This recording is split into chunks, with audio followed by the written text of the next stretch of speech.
अभी बेटा कुछ दिनों पहले तुमने पूछा था कि चाइल्ड एब्यूज़ के क्या कारण होते हैं और उसका निराकरण कैसे हो सकता है।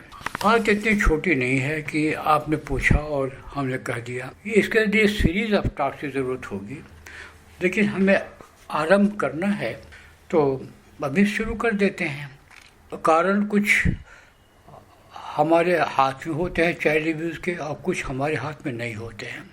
दूसरी बात है, कुछ आर्थिक कारण होते हैं, कुछ सामाजिक कारण होते हैं और कुछ मनोवैज्ञानिक कारण होते हैं और कुछ परिस्थितियों के कारण होते हैं जिस पर कि माँ बाप का या अभिभावक का वश नहीं होता है।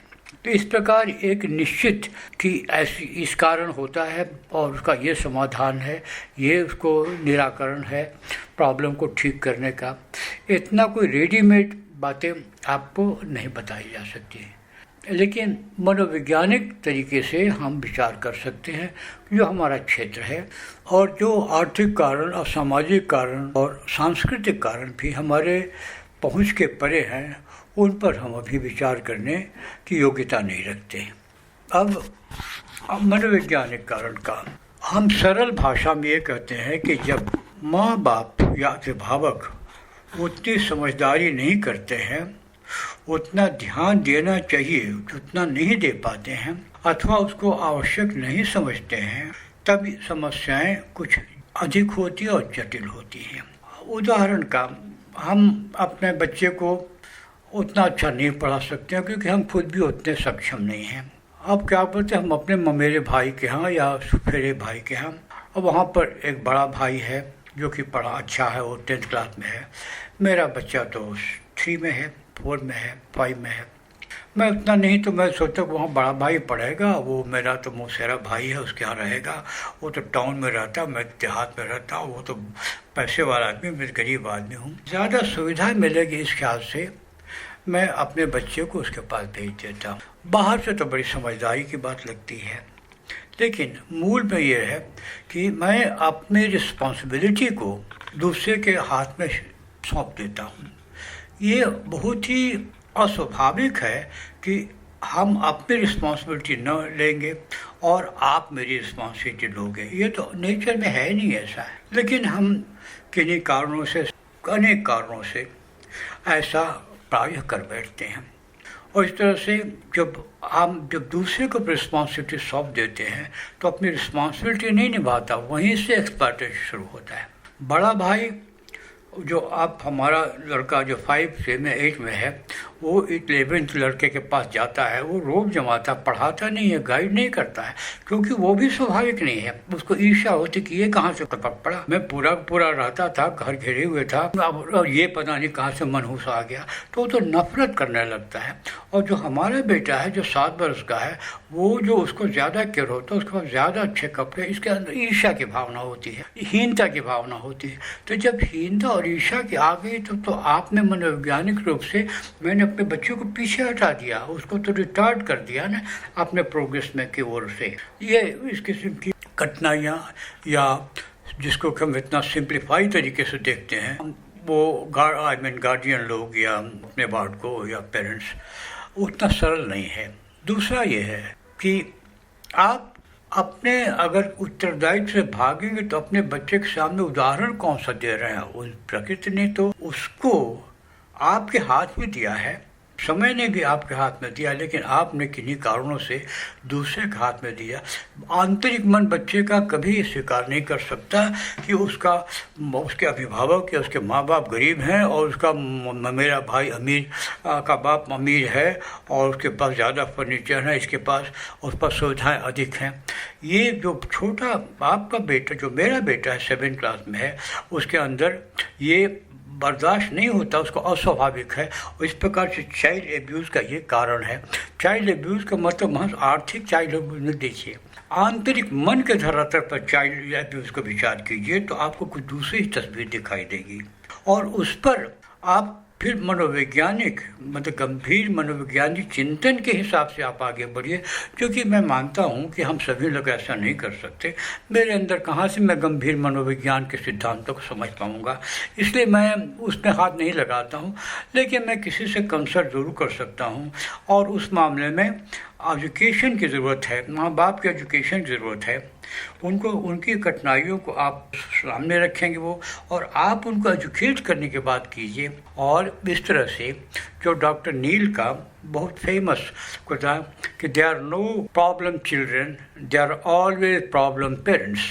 प्रॉब्लम होते हैं जो चाइल्ड एब्यूज होते हैं वो बच्चों की ओर से नहीं होते, हमेशा बड़ों की ओर से होते हैं, और विशेष रूप से माँ बाप की ओर से होते हैं इनडायरेक्टली। अगर डायरेक्टली नहीं तो इनडायरेक्टली तो ज़रूर ही इनवेरिएबली होते हैं। शायद ही ऐसा कोई केस हो जो कि अपने किसी रिश्तेदार के जहाँ पर पढ़ने लड़का या लड़की गई हो और अच्छे अनुभवों के साथ वो आगे बढ़ी हो। वो उन कड़वे अनुभव हुए हैं जिनसे कि उसने सहारा लेकर के आगे बढ़े, ऐसे उदाहरण बहुत से मिलेंगे, लेकिन वो एक्सेप्शन है हमेशा। अच्छा, और मानो एक ये हुआ बेटा जड़ में। दूसरी बात है, इसी संबंधित है मगर थोड़ी अलग है, वो ये कि हमारे छोटे बच्चे बच्चियाँ होते हैं 3-4 मतलब से 4 बरस के 3 बरस के 4 बरस के 3 बरस की मैं बात कर रहा हूँ। मैं 12 बरस के बच्चों की भी बात ही नहीं कर रहा हूँ। 3 बरस के हम उनको खिलाने के देते हैं दूसरे को, उनकी अपनी क्या दमित वासनाएं होती है उस पर हम विचार नहीं करते। इस तरह से हमारे नौकर, हमारी नौकरानियाँ, हमारे से बच्चों के मौसा जी, फूफा जी, फूफी जी, मौसी जी, काकी जी, चाची जी, जितने ये रिश्तेदार हैं, ये शायद ही कोई हो जो प्योर स्नेह की वजह से किसी दूसरे के बच्चे को पालता हो या प्यार करता हो। तो आसान नहीं है। हम कहते हैं कि हम उसको बहुत प्यार करते हैं, कौन किसको प्यार करता है संसार में? आप फाइनल एनालिसिस के देखिए तो आप पाइएगा कि आप मूर्ख हैं जो सोचते हैं कि कोई प्यार आपको करता है। कौन पड़ता है? आपका बेटा नहीं करता, आपको माँ नहीं करती, आपका बाप नहीं करता, सब तो स्वार्थ के चक्कर में रहते हैं। अगर हमारे स्वार्थ को कोई पूरा न करता हो, संतुष्ट न करता हो, तो हम उसको प्यार नहीं करेंगे।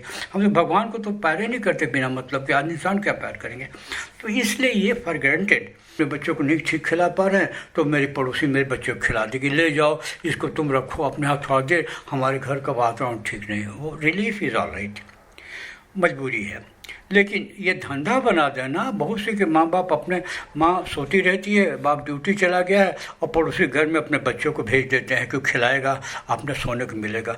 That is such a common scene everywhere. अब उसका नतीजा क्या होता है आप जानते हैं, गारंटी लेते हैं कुछ 6 बरस के 3 बरस के बच्चे को, 2 बरस के बच्चे को, 4 बरस के बच्चे को, जो पड़ोसी है या जो आपका मित्र है जहाँ खेलने गया है उसके अभिभावक आपने बना दिया, ये क्या आप गारंटी ले सकते हैं को ठीक व्यवहार किया जा रहा है? मैंने खुद ऐसा काम किया, मैंने पाया कि सचमुच मेरे ऊपर भरोसा उतना नहीं करना चाहिए था। अब एक छोटा बता, एक बच्चे को मेरे हाथ दे जाते थे, अब मैं तो पढ़ता लिखता था, उसको कागज़ देता, बिस्तर में सोया रहता, अपना कागज़ ढेर सारा मैं फेंक देता था और देखा वो उसी में खेलता उलझता रहता, करते करते बच्चा सो जाता था। ऐसे मैं अपना काम करता रहता, बच्चा अपना काम करता रहता, बड़े आम सोता। उसकी माँ या बाप कोई आते थे, ले जाते थे, लाइक दैट। ओके, बड़ा अच्छा उनके यहाँ रहता है, बड़ा अच्छा। मेरा भी कुछ जाता नहीं था, child is playing very very good environment. Now मैंने बहुत बाद में विचार किया, इसमें कोई कागज़ का टुकड़ा अगर बच्चे के मुंह में घुस गया होता तो उसका जीवन का गारंटी मैं ले सकता था, क्योंकि माँ बाप ले सकते थे, और इतने पढ़े लिखे नहीं थे कि हम डॉक्टर पास जाते, या हमको तो पता ही नहीं था। I was just student of intermediate, मुझे तो उतना आइडिया ही नहीं था। बट वॉज आई सो, क्या मैं उतना विश्वास पात्र था जितना कि उसके माँ बाप मेरे ऊपर, मैं अनजाने भी मुझसे उसका प्राण निकल जाता था। आप कैसे? आप, मैं एक पड़ोसी केस जानता हूँ जिसमें कि बच्चा खेल रहा था और नौकर सामान में रखता था अपना बिछा गद्दा, उस छोटे बच्चे के ऊपर जो कि 6 महीने का था, दिखाई नहीं देता, छोटा है, उसके ऊपर गद्दा रख दिया और बच्चे को सफोकेशन से मर गया। 6 महीने का बच्चा, मेरे पड़ोस की घटना है। And they were quite well to do. मैं तो भाई वेल टू डू क्या है, 2-4 नौकर रहेंगे, हमारे जैसे गरीब आदमी के तो हम खुद ही नौकरी करते हैं किसी की ना। आपको सतर्कता की ज़रूरत है कि नहीं ठीक ही होगा।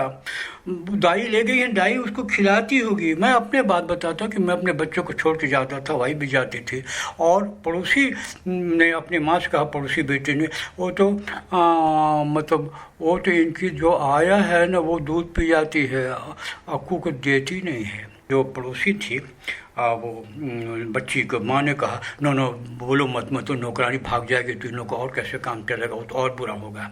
तो अब हमने बाद में सुना तो हमको बहुत तकलीफ़ हुई, लेकिन मेरी व्यवस्था थी, वाइफ भी काम करते थे, हम भी काम करते थे, और हमने जीवन का गृहस्थी ऐसे शुरू किया था कि बहुत स्ट्रगल था। तो व्यक्तिगत समस्याएं मेरी थी, मेरे पास कोई उपाय नहीं था। तो मैं इस उदाहरण से बता रहा हूँ कि बहुत हालत में हमारे पास उपाय नहीं होता, विवश होते हैं, और हमें वो स्वीकार करना पड़ता है जो कि अब बाद में जिसके लिए अफसोस होता है, जिसको के लिए इर्रेपरेबल, जिसकी क्षति पूरी नहीं कर जा सकी, वैसे कि इसके लॉस हमारे होते हैं। और इसे किसी पेरेंट्स को ये बात याद करके रिग्रेट और रिमोर्स की फीलिंग तो आएगी, but that is part of life. Now तो इसलिए आपके बच्चे कोई आपसे ज़्यादा या आपके बराबर केयर करेगा, चाहे वो 3 वर्ष का बच्चा हो, 2 वर्ष का बच्चा या 13 वर्ष का लड़का या लड़की हो, आपका ये भ्रम है। तो मन से इस बात को निकाल लीजिए कि मैं पेरेंट्स से बात कर रहा हूँ, बच्चों के बारे में भी कुछ बात ही नहीं कर रहा हूँ।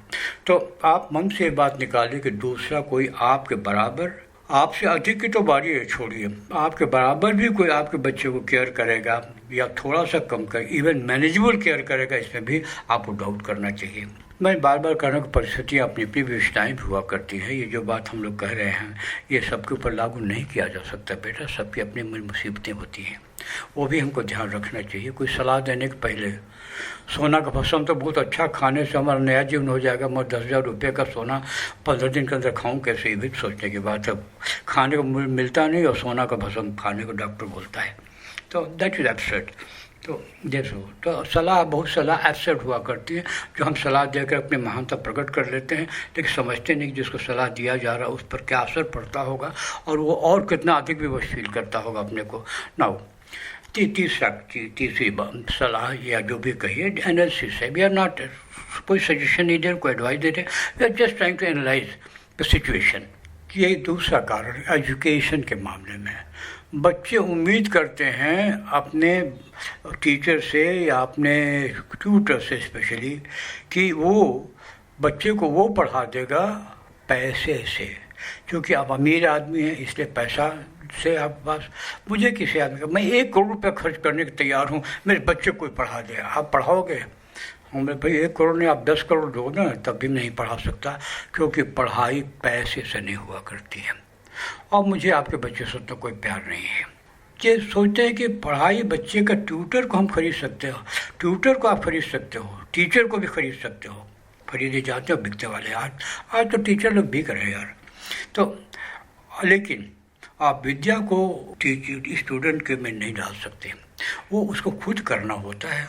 वो बच्चों को क्या करना चाहिए ये हम लोग बाद में बात करेंगे, अभी पेरेंट्स को क्या करना है उस पर हम लोग चर्चा कर रहे हैं। तो आप ये मत उम्मीद कीजिए कि आप ज़्यादा पैसा देंगे, ज़्यादा स्कूल में, आप ज़्यादा टाई वाले स्कूल में भेजेंगे, ज़्यादा ऐसा मत सोचिए, क्योंकि कोई टाई वाले स्कूल में और यूनिफॉर्म वाले स्कूल में और अंग्रेजी टेढ़ा मुँह करके बोलने वाले से हमको नहीं मतलब है। हमको इतनी मतलब है कि आप जो विश्वास कर लेते हैं, जो धारणा बना लेते हैं, अपने मन में बैठा लेते हैं कि अच्छे स्कूल में, बढ़िया स्कूल में भेजेंगे तो आपको एजुकेशन बढ़िया होगा, ये बात आप इसलिए नहीं बोलते हैं कि आप में ये भरोसा करते हैं, इस बात इसलिए बोलते हैं कि आपको अपनी रिस्पॉन्सिबिलिटी हटा देता है वो। ये भाव कि बढ़िया स्कूल है, अब हमको क्या करना, बढ़िया ट्यूटर है, बढ़िया टीचर है, बढ़िया यूनिफॉर्म है, तो आप क्या करना, मेरे बच्चे का करियर बन गया। आप ऐसा सोच करके अपनी रिस्पॉन्सिबिलिटी से, अपने कर्तव्य परायणता से आप जो पीछे हट जाते हैं, उसका चाइल्ड अब्यूज कारण बनता है। ऐसे किस्म से वातावरण जो होते हैं उनका बच्चों पर क्या प्रभाव पड़ता है, हम लोगों ने 3 पॉइंट्स पर डिस्कस किया। ये बाय नो मीन्स ये पूरे तो हो ही नहीं सकते हैं। अब बच्चों पर इसका क्या असर पड़ता है, इस पे लिए हम लोग चर्चा को आगे बढ़ाएंगे। For the time being okay, thank you.